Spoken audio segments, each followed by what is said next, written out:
again, Jim Dowson here, your guest presenter with the daily Templar report. How are yous all? God bless each and every one of yous.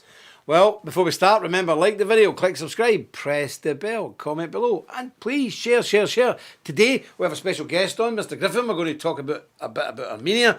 But first of all, I want to start the show by saying, God bless President Donald J. Trump. There you go, in hospital a few days, 70 odd, what age is he? 70 something? What age is Donald Trump? 74. 74, overweight, not very fit guy.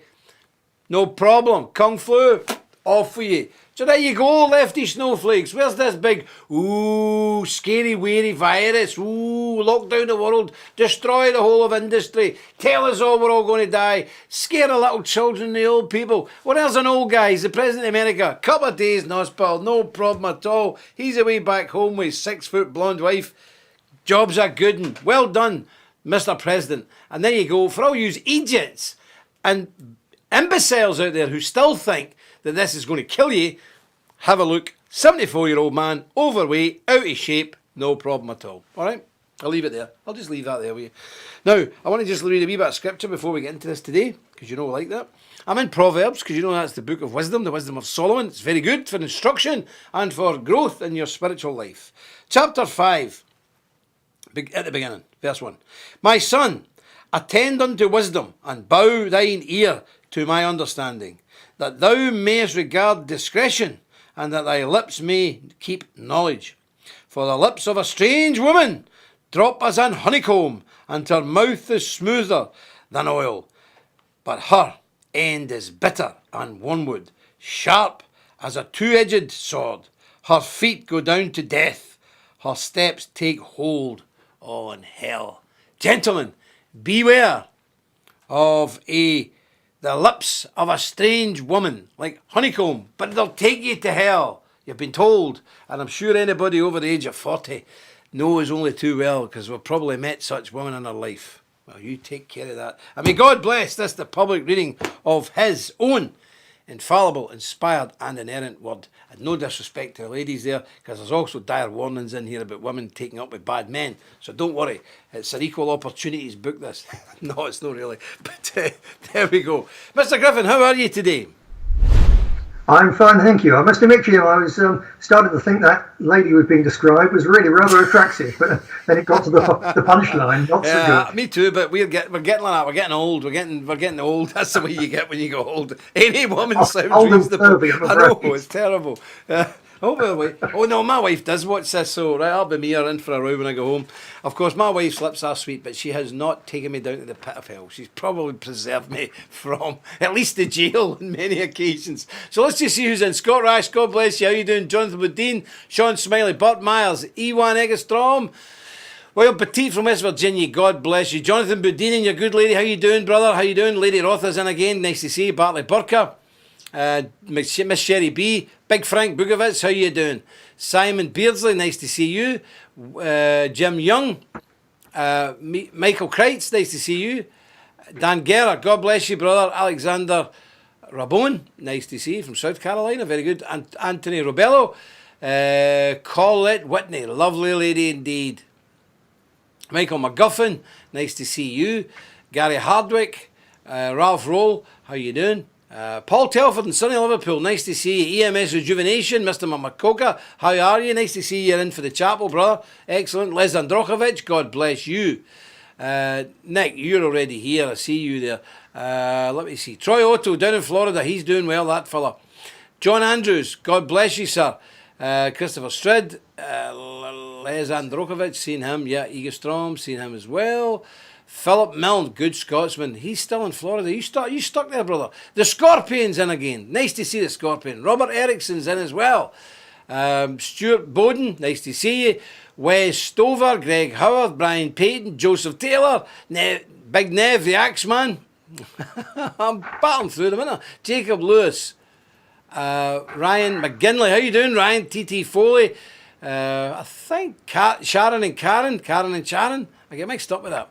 Naomi Ford, how are you, Mrs.? Sean Nairn's in. Oh, Sean Nairn, Ulster, the Ulster division. Sean Nairn, very good. Steve Ash, Malcolm Cook,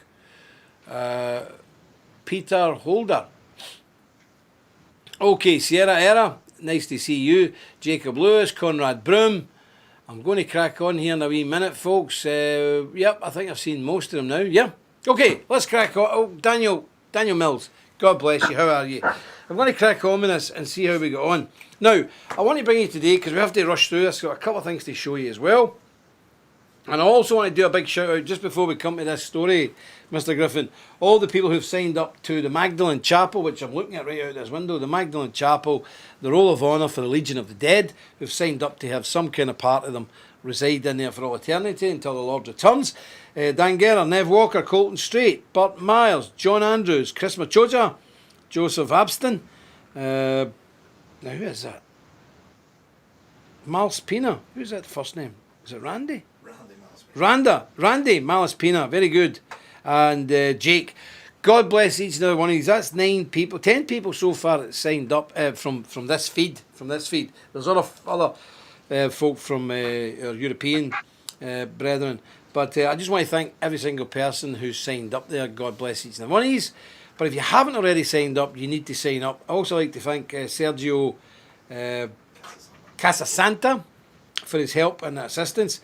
But remember, there's a long way to go to get this ready. I mean, we will do it, but any help is very, very much appreciated. Our brother will put a link up and whatnot. And I just want to show you a short film, and then we'll come to our main story today, which is the crisis.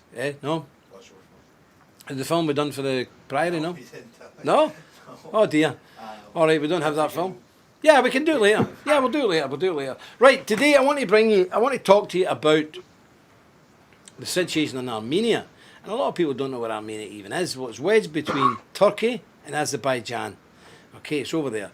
Now, they were subject to terrible genocide many years ago, just after this First World War. And these people suffered terribly for the one true faith found only in Christ Jesus. And it's very easy for us in the West just to forget these people, because they're not Protestants, they're not Catholics, so nobody thinks about them, but we should. Now, they're in a bitter war that started about 10 days ago.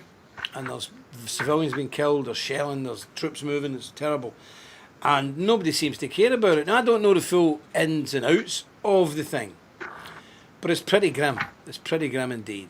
So we want to examine what's been going on there, and we need every Templar to be praying for our brethren in that part of the world. Now, we'll come to the church video after this. We'll go through this story a wee bit, and we'll come to it later on.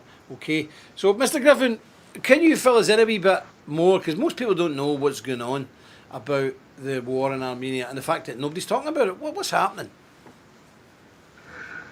Well, briefly, Jim, because I actually thought I was coming on to talk about the genocide in 1915, not what's going on now. But we'll get on to that in a bit. So very, very briefly, this is Christian Armenia up against Islamist Azerbaijan, which is a cat's paw for Turkey. This is Erdogan, the Islamist Muslim Brotherhood president of Turkey, trying to re-establish another effort to re-establish the Ottoman Empire. This is the reason that Erdogan was backing Al-Qaeda. Not just him, Israel, America, Britain as well. All the criminal elite were backing Al-Qaeda / ISIS in Syria as well. So this is, apart from the fact that Erdogan is also playing the same sort of games at present in Libya, he's actually shipping literally hundreds, if not thousands by now, of ISIS and Al-Qaeda fighters into Azerbaijan to attack the Christians in a part of Armenia which was for a long time held by Azerbaijan, previously held by the Turks. In the war of 1994, I think, the Armenians took it back. Everyone living there basically is Christian. It's obviously Christian land, but the Azerbaijanis are claiming it, and there's some really vicious fighting going on. The Armenians are holding their own, but they are outnumbered, outgunned. They look towards Russia because they're Orthodox Christians, but there's no direct land border.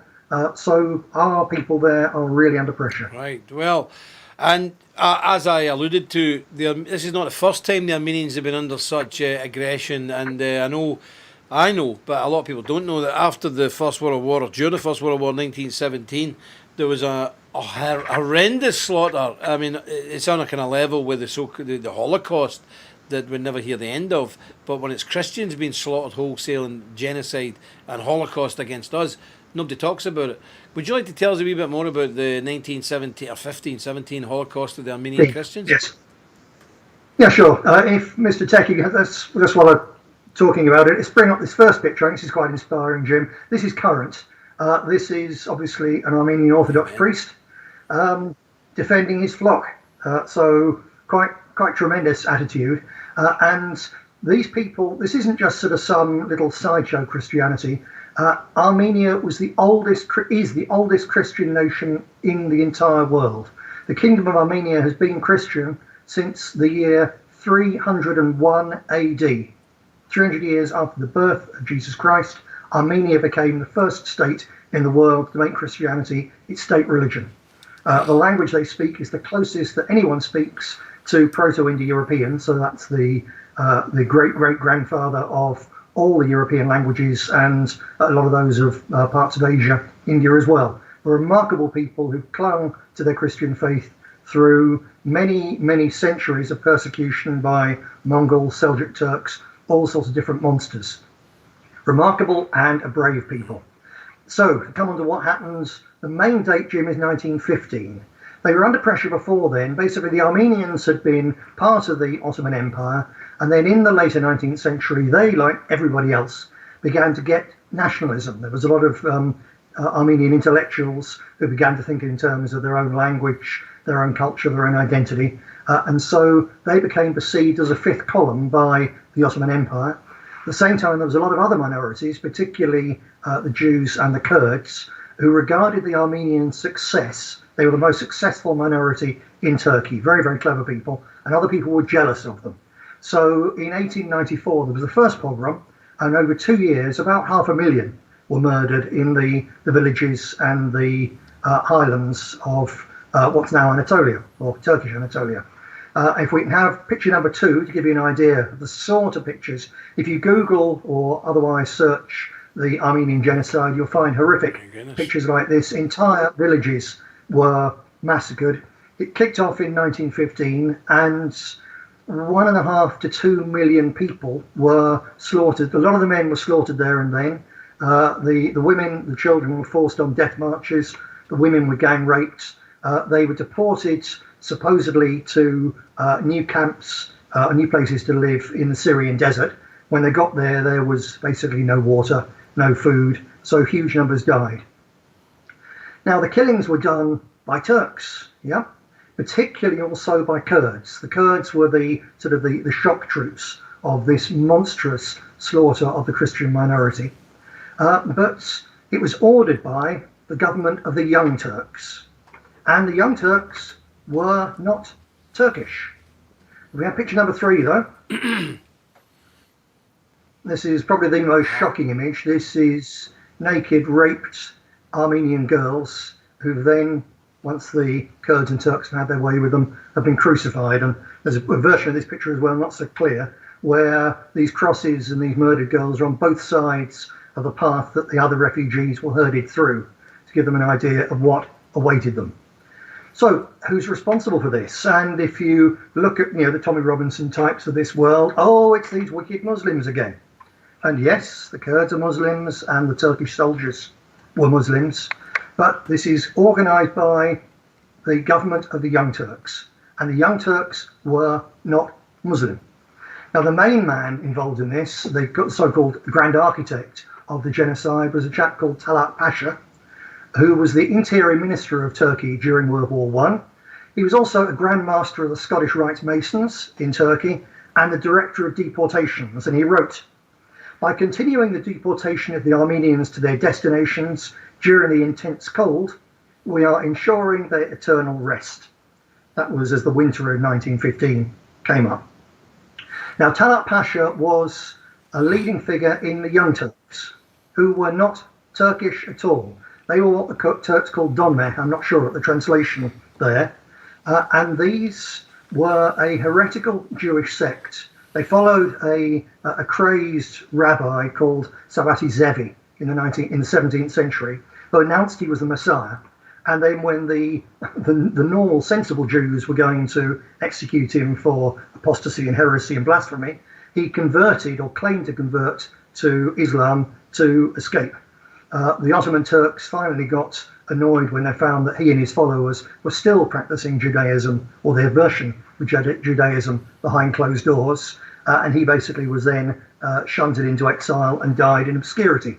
But the sect lived on, and for several hundred years, this sect of people kept their version of the Jewish faith.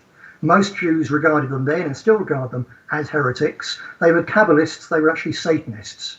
And this sect continued underground in Turkey until the later 19th century, when a group of them got together and founded the Young Turks. It wasn't just the interior minister. The whole Young Turks thing was founded by a man called Emanuel Carasso, who was actually an Italian Jewish man, who was an official of B'nai B'rith, which is the Jewish Freemasonic organization founded in, I think it was 1843, in New York by German Jewish immigrants there to help people like themselves. And it's now, in our time, Jim, the most important Zionist organization in the United States. Now, Caruso was also Grand Master of the main Masonic lodge in Thessalonica, and he established, this is the really important bit, he established the Committee of Union in Progress, which is the Young Turks, in his Masonic lodge in 1890. I won't go into the names of the various other people who were absolutely crucial in the government that organised this genocide, and unlike other genocides alleged, this one, there's an absolute paper trail of who said what, who ordered what, and how these people were murdered. This is the most properly, genuinely documented genocide in the whole of human history. So, as I say, I won't go into all of them, but they were absolutely central to this. But, and here's a but, do I come in, Jim, with any other queries? No, I'm not surprised, and I think it shocks people that the Masons, for example, and sects of the Jewish religion are so intertwined with all this stuff, because I know this will be shock our American brethren, because they've been brought up in a very strict diet of you cannot ever, under any circumstances, on pain of death, ever criticise Israel or any Jews. That's it. Now, I'm not a Jew baiter in any way, shape or form. I'm a Calvinist. I couldn't give a monkey's. Anybody who rejects Christ is off my radar, so I don't really care. But it is something that needs to be faced up to. We cannot be children and not talk about certain people because it causes problems. And I think when you look at the genocide and who was involved in it, beyond doubt, it's not our opinion, your opinion, my opinion, anybody else's. It is a matter of historical fact, and nobody talks about it. As far as the world is concerned, there's been one Holocaust, and that's it. When reality is, when you look what the Turks done to the Christians of Europe, there were several Holocausts. If you look what the Mongols did, and the Huns and all these invading people, the Tartars and all the rest of them, there's been many, many, many Holocausts, and some of them a lot bigger than the one 1939-45. And this is one that at least 2 million, minimum 2 million Christians were butchered systematically and deliberately by a collection of two different religions opposed to Christianity, yet nobody is allowed to talk about it. So I'd like to thank you, Mr. Griffin, for bringing it up. Okay, right, so to crack on here, because there's quite a bit more to get through if you get the whole picture. Because this isn't just this strange, weird, satanic, Kabbalistic sect. They were behind the Young Turks, but they weren't alone. A key figure in all of this is Alexander Helphand, also known as Parvus in history, who was one of the main communist revolutionaries in Russia. He was born in Russia and so on. He's born actually in Belarus now, but part of the Russian Empire. He became a communist and very central in the 1905 revolution, when he conspired with the various bankers to try to create a financial crisis to bring down the Tsar. And then in 1917, he provided a lot of the funds. He was the one who personally organized for Lenin the train whereby the Germans sent Lenin in a sealed train. They called him a virus. They were injecting into Russia. They sent him across their own territory in a sealed train into Russia to have the revolution to, they hoped, knock Russia out of the war. And Helphand also, in 1908, so before that period, he moved to Turkey, where he was the main financier and the liaison man for the Rothschilds, who financed the Young Turks revolution. And this Bolshevik atheist Jew edited the Turkish Homeland, which was one of the main newspaper magazines which created the fervour of nationalism, anti-Christian sentiment, which helped to created the climate in which the genocide took place from 1915. Not alone, though, not alone. He's the main of the Bolsheviks, but also another one who moved there from Russia was one Vladimir Jabotinsky. Now, he moved there, again, 1908.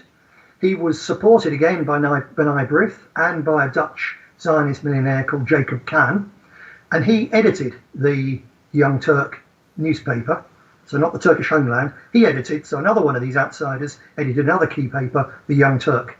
And he and Theodor Herzl and other key Zionists saw Turkish nationalism as a way to break up the Ottoman Empire and to drive out the Arabs from the Nile to the Euphrates. You mentioned, Jim, at least 2 million died. Yes, because it wasn't just the Armenian Christians who were slaughtered.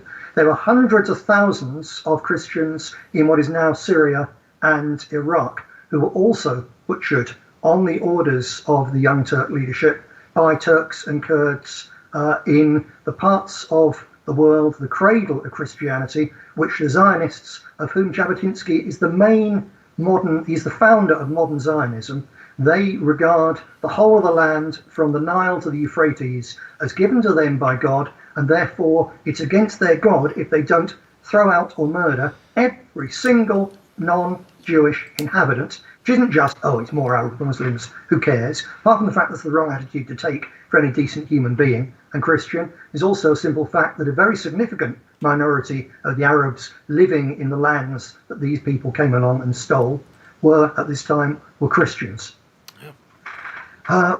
So it's not just one group of these outsiders, it's all sorts, 3 different sorts. You've got the heretics, you've got the Bolsheviks, and you've got the Zionists, all part of this same monstrous murderous slaughter for which the Muslims have, partly rightly, but in terms of who really organised it, entirely wrongly, got the blame.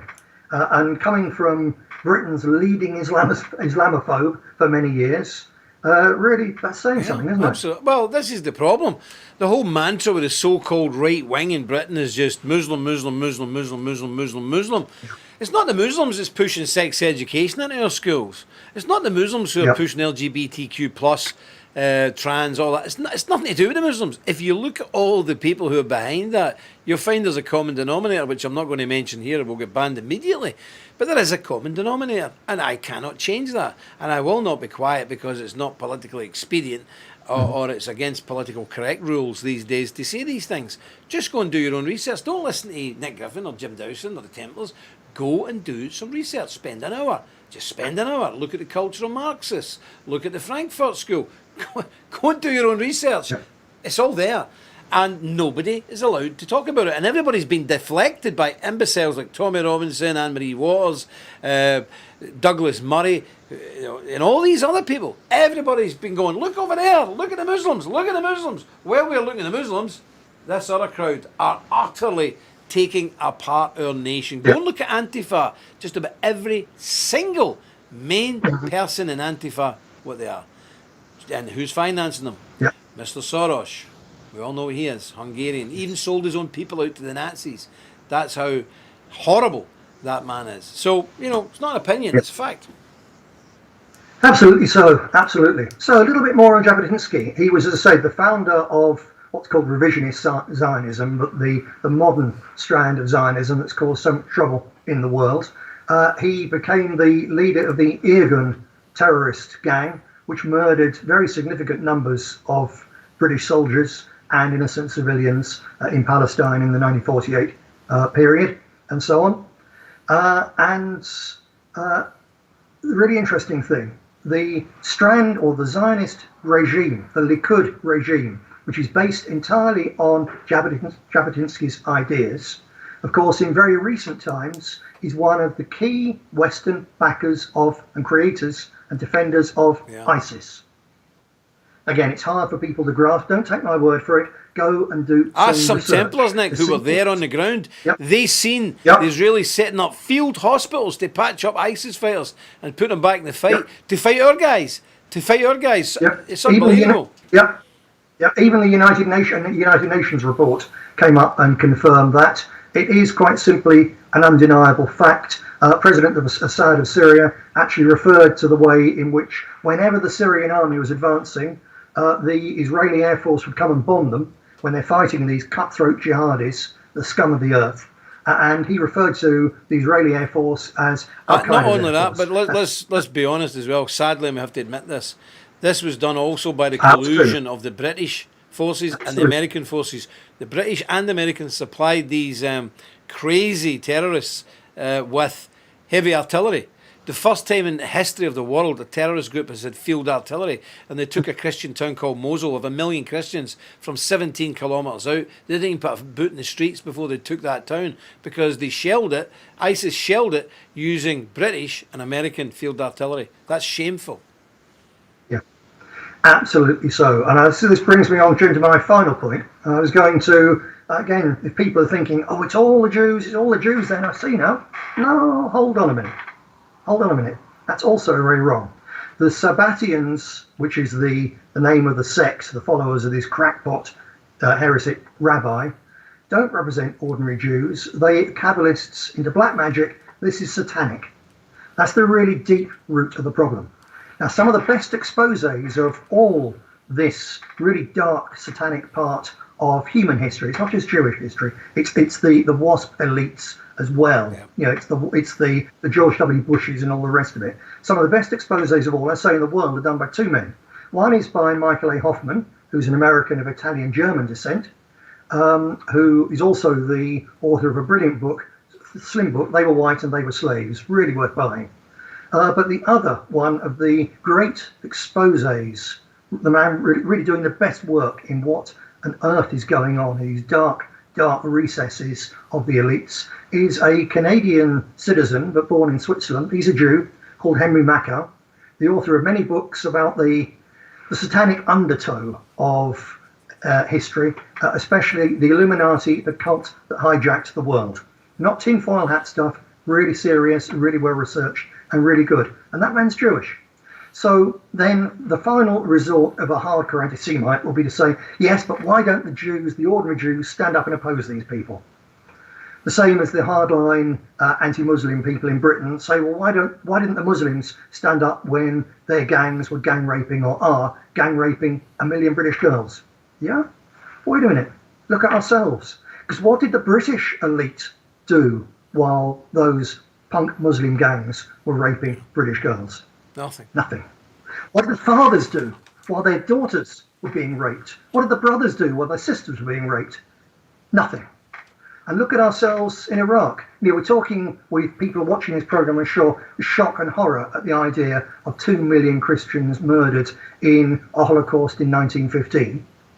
But 2 million Iraqis, mostly Muslims, but some of them Christians as well, were murdered with a combination of starvation, denial of medicines, bombing, napalm and depleted uranium shells by us, by our leaders, in our name, with our taxes, and by our soldiers and our airmen that we call heroes.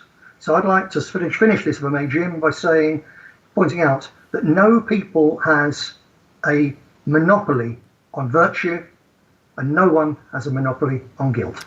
Amen. Wise words, Mr. Griffin, and I hope people remember that this is not a platform for Jew baiting, Muslim baiting, or anybody else baiting. We are a Christian platform, and we support and love our Christian brethren first and foremost. And we must look at people who have done us harm openly and objectively. But if you think this is just an excuse to go and blame one particular group of people, and you've changed your hate from hating Mohammedans to hating Jewish people, you've missed the point entirely. Yeah. Completely. But there are things we have to face up to as grown-ups, and there's things we have to look at sensibly and cerebrally. And I would say that my main problem is with this, anybody who's a Christian Zionist, you really need to go and do some studying, because you're utterly misguided. I can assure you of that. Utterly misguided. If you could see how our Christian brethren live in the Palestine, they're not being abused by the Arabs, I can assure you. It really is pitiful.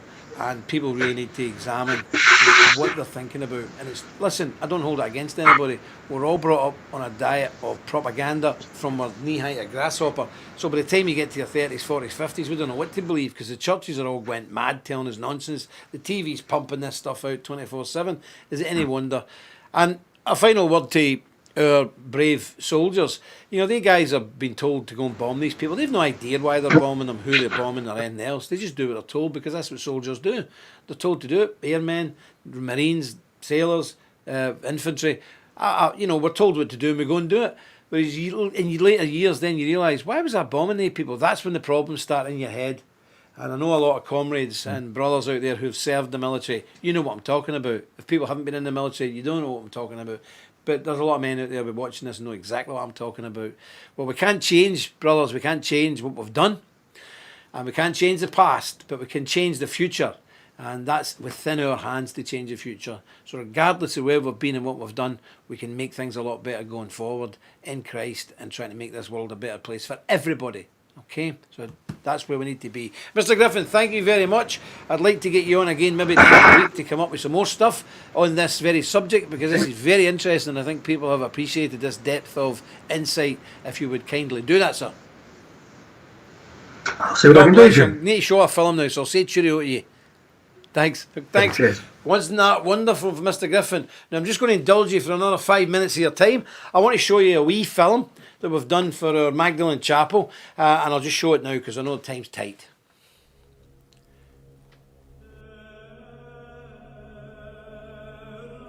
Hello, it's Jim Dowson here. I just thought I'd give you an update about the St Donald's Priory and the Magdalene Chapel project that I know a lot of you have been very keen on and a lot of you have been contributing to. So I want to bring you up to date where we are now. Here we are with the chapter house. The chapter house is a very important thing. It was normally attached to an abbey. It's a place you would go and study, believe it or not, martyrology. You would study about the life of the martyrs, the saints and things like that, to get yourself in the right frame of mind before you attended church, usually in the evening, matins or something like that. So we've got so far, there's a lot of stuff in the ground here that you won't be able to see, like say what we've done. We've had to dig out all the drainage, we didn't know this. We've had to put new drainage in. We've got 1, 2, 3, there's 4 inspection pits, there's a pit still there. And round the old chapel, obviously we've had to dig down about 3.5, 4 feet to put DPC in, damp-proof coursing for those who don't know. And we've done all that. So a lot of the work has been, it's unseen now because it's all filled in. Round this compound where the chapel is, we've got this, you'll see this very high wall and it drops down. It's actually about a 16-foot wall going back to the 1620s. So this wall is very interesting when we'll be digging it, and as you can see through here, I'll just tell you, this is going to be a huge Gothic arch door, big Gothic arch door. It's going to be very beautiful, made out of sandstone. So yeah, and a big square door with the studs and everything in it. So you'll open this and you'll come into the chapter house. As you can see here, we've took a lot of this old wall away. That wall has been untouched since it was built around about 1620. And again, the stones in it, as we explained at the very beginning, all the stones in this whole complex were taken from the old Cistercian Abbey, which was built in 1199 to replace the church that was built by St Patrick around about 430. And the most wonderful thing happened just there in the middle, round about here, just where my head's sitting here, just about here, we pulled this out. This is an old carving that was high up in the abbey. Obviously the head's gone, the arms are gone, but that was buried here, just about here, in the middle of the wall, about 5 foot up, and it's been there since the 1600s, and we've pulled it out. We've also found other bits of the old abbey as we're doing this renovation project. So the chapter house now just has to have the roof on, and the walls are being clad in the effect we're going for is Jacobean oak panelling, but it's not. We're doing it with MDF. It's much cheaper, but we're doing all that. It's going to look fantastic. So it's going to be panelled up about 5 feet, and the wall is about another 10 feet above that. That's going to be white with Templar shields all around it. So that's the chapter house. Again, over here there'll be a double effect medieval stone Gothic window. Each side of the door here, Gothic window, door, Gothic window, double Gothic window. And then over here, if you look, this is the actual Magdalene Chapel itself. Looking a bit of a sorry state, but we're just about to move on to that now. the stones this here taken from the Abbey.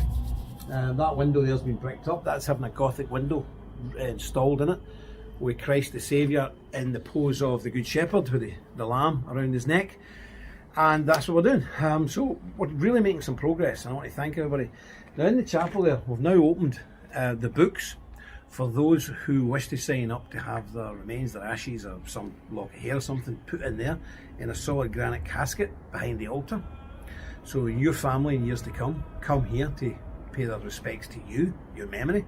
They will come in here to the chapter house with all the oak panelling, all the shields in the wall. There'll be a huge leather bound book. They will open it up alphabetically, your name will be there, and you will have a full page to write a message down through the ages to your descendants. So it's very important that you have something important to say to them. They can stay in the Priory building, and then they can go from here into the Magdalen Chapel and maybe have a time of prayer or handle the stone casket that your ashes will be in. And I think that's such a wonderful thing, and it's something that, you know, it lasts for centuries. Who could do that? So if you've not already got your name down, may I urge you to do so immediately, because it's not a big place. And this is for all the Templars from all over the world, so this is going to get busy very quickly.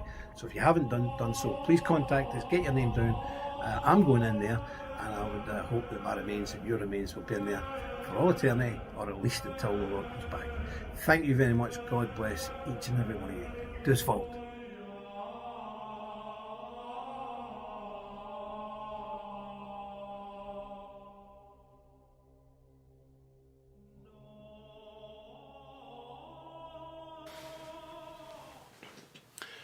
Well, there you go. Thank you for hanging on just to see us. We film we made. Thanks to the techie guy for doing that. You know, not got much time to do because the thing's there. It's all systems go. We have those beautiful windies and these amazing Gothic arch doors coming this week. So we do need everybody to sign up. We need everybody to act now. So we can get it completed in this timely fashion. We like things to be done in decent and good order. So we would appeal to you to get your name down here now. It's, again, remember, it's on part payments. You can pay it now. You can pay half it, a quarter, a third it, a tenth of it. Doesn't matter. Get signed up now, because we need to know where we are. And if you don't want your remains to be in the chapel, you can still donate to it. It's no problem. You can still donate there. It's no problem at all. And remember, not only have you been there, you'll have a full page of the big leather book of life, the roll of honour, and it'll be very beautiful, and your family gets a big scroll, but you can have a full page in there to speak through the eons of the ages to your descendants and deliver them a message from beyond the grave, from you to them. I can't think of anything more important. Some people are asking if we're going to build one in the British mainland or anywhere else. Well, we don't know yet. We chose this very carefully because this is the edge of Europe. Ireland is an island out in the Atlantic. It's safe. We honestly believe that many other countries will fall to Islam, and we don't want them desecrating our remains. I mean, I can't tell you how seriously we take that. It is a matter of grave importance to this order that nobody is disturbed in their final resting place. So I don't know about that. That'd be a decision further up the chain. But at the moment, this is the more secure place probably in the planet and the world. So that's why it's here. That's why it's in Ireland. So we don't want anybody desecrating any of you guys or me. I don't fancy it. I don't want it. So we've been very careful. So at the moment, Ireland's where it's at, and that's it for there's no plans anywhere else. So thank you very much for indulging this extra time. I really appreciate it. God bless each and every one of you. I hope to see, again, we've got 9 of the people on here just in this, signed up to this. God bless each and every one of you, 9. But please, let's get some more names down here. We need this done, and we need it done sharpish. We're the Templars. We don't mess about. You know that. Well, hopefully I'll see you tomorrow if the good Lord spares me another day. May God reside and bless each and every one of you the rest of this day, okay? And remember, until I see you again, stick close to God. You won't go far wrong. To his vault.